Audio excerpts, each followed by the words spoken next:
zzplant, this Zanzibarism, will bring you good fortune and prosperity. Let us know how to propagate this through leaves. You can choose mature leaves from your existing plant, and the potting mix should be 50% soil, 40% coco peat and 10% perlite. Just you can place the leaves on top of the soil and spray a little bit of water, because this ZZ plant doesn't need lot of water and sunlight.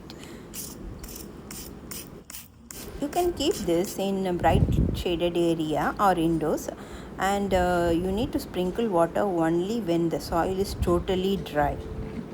It will take around 1 week to 10 days time for the leaves to develop new roots and bulbs, storage bulbs, as you see in the picture. It's time for you to repot these bulbs into a new container. In indoors, the growth is very slow. If you keep it in bright shaded area, it will grow faster. Not much fertilizer is needed for this plant. The potting mix should not be soggy or water clogging. It should drain well. If you keep indoors, you can water it once in a month, and if it is in the bright shaded area, you can water only when the soil is entirely dry. Thank you for watching. Please subscribe to my channel for more videos.